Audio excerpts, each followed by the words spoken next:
Si Kyrie Irving ay naitama ang game-winning 3-pointer sa buzzer at ang Brooklyn Nets mga kaibigan ay nakaahon para talunin ang Toronto Raptors sa score na 119-116. Dito'y napa-extend na nga nila ang kanilang winning streak sa season patungo sa 5. Itong si Irving ay umiscore ng 15 points mula sa kanyang 32 points total sa 4th quarter na kung saan ay nasayang nga niya ang scoring outburst ng Toronto's player na si Fred VanVleet para makapag-connect sa decisive basket.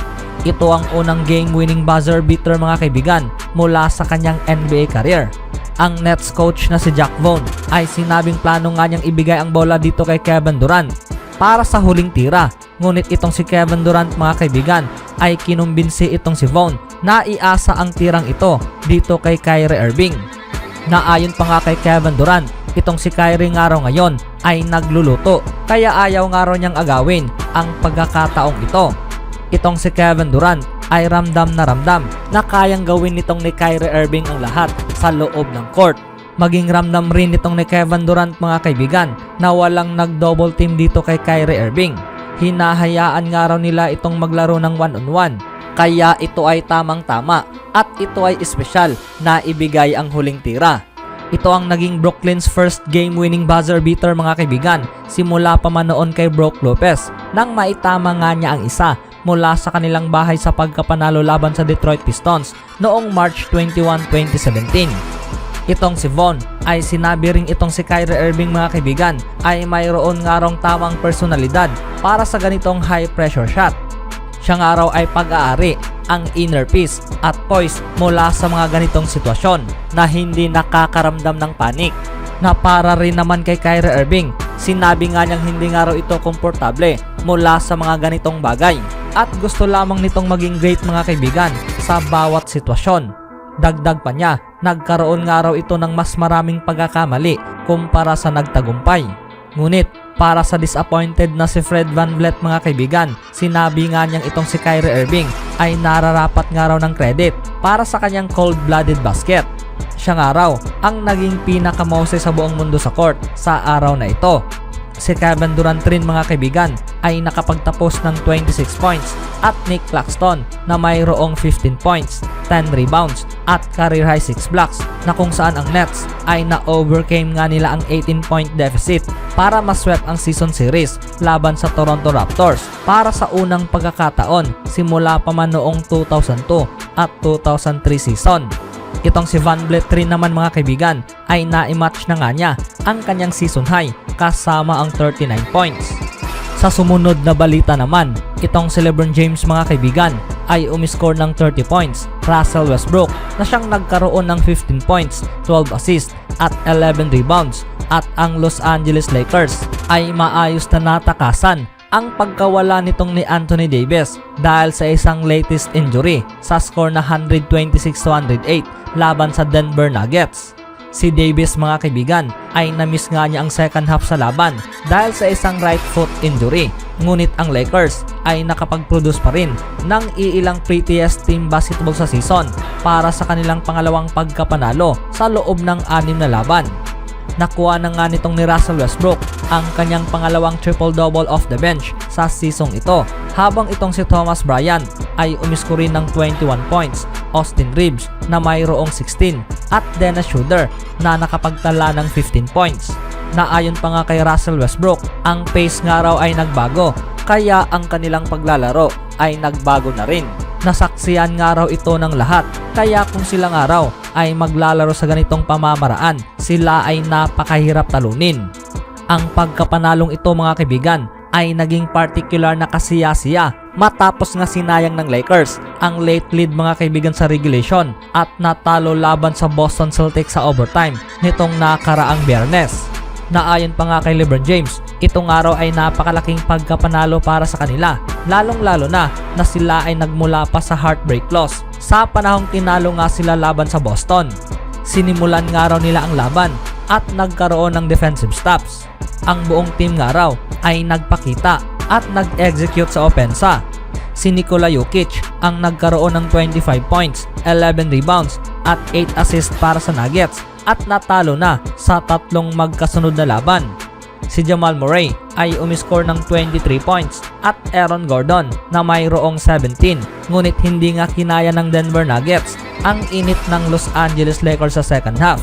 Itong si Davis ay nasaktan sa panahong ang star big man ay awkward na lumapag matapos sa isang layup attempt sa ilalim ng basket sa first quarter. Bagaman napanatili naman ito ang sarili na tapusin ang first half. Sa labang ito, itong si LeBron James ay ang nag-talk over bilang naging sentro mga kaibigan kapalit dito kay Davis. Isang bagay na ginwardyahan nga niya ang 6'11" na si Jokic, ngunit nagkaroon pa rin ito ng 9 rebounds. Ayon sa mga analyst mga kaibigan, ang posisyong ito para kay LeBron James ay napakaangkop nga raw para sa kanya, isang bagay na gumana ito para sa team. Isang magandang senyalis para sa Lakers dahil kasama na nga rin dito ang pagiging produktibo nitong ni Russell Westbrook na kung saan nagpapakita nga ito sa kanyang best basketball mga kaibigan simula pa man noong sumali nga ito sa Lakers noong huling season. Iniwan nga nitong ni Davis ang labang ito na mayroong 10 points sa first quarter, ngunit naging scoreless sa second quarter at naglaro lamang ng 8 minutes.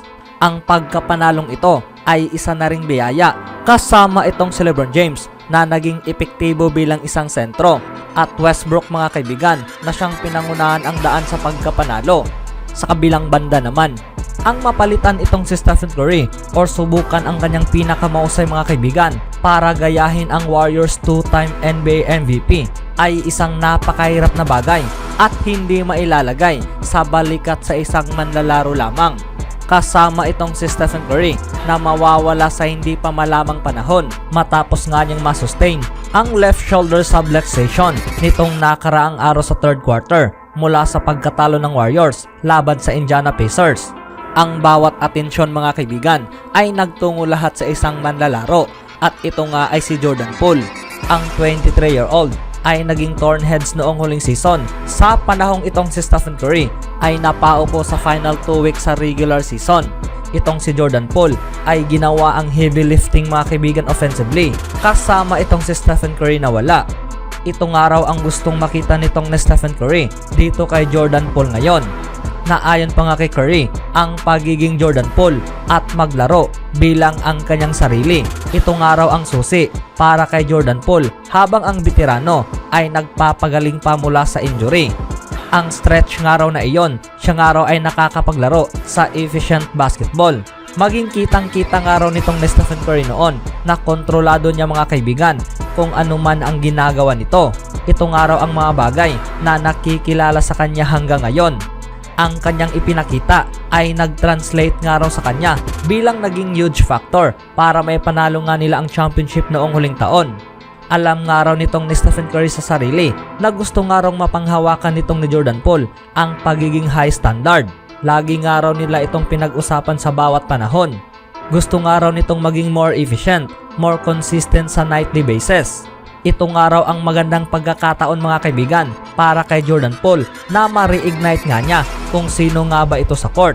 Sa katunayan, kabilang ang laban na nagtapos sa regular season nitong ni Stephen Curry, itong si Jordan Poole ay nakakapag-average nga noon ng 26 points over sa final 13 games para sa Golden State Warriors noong 2021-22 campaign. Sa stretch na iyon, itong si Jordan Poole ay nakapag-dish rin ng 5.9 assist at kumuha ng 4.8 rebounds per game habang ang kanyang shooting ay umabot sa 38.2% mula sa 3-point range. Bilang karagdagan, noong buwang March, pinangunahan nga niya ang NBA sa 3-pointers made kasama ang 56 3-pointers para sa kanyang 44.4% clip mula sa long range. Ang good news para sa Warriors, ang scoring nitong ni Jordan Poole at ang kanyang numero ay unti-unting tumataas dahil sa huling 6 na laban ng Golden State, siya ay umiscore ng 20 or more points. At sa huling 7 game span mga kaibigan, itong si Jordan Poole ay nakapag-shoot ng 44.3% mula sa field na mayroong 35.4% mula sa 3-point range. Ang paniniwala nitong ni Stephen Curry, itong si Poole mga kaibigan ay magpapakita sa impossible situation. Maging itong si Steve Kerr ay kumpiyansang-kumpiyansa na magagawa niya itong muli habang itong si Stephen Curry ay patuloy pa ring nagpapagaling.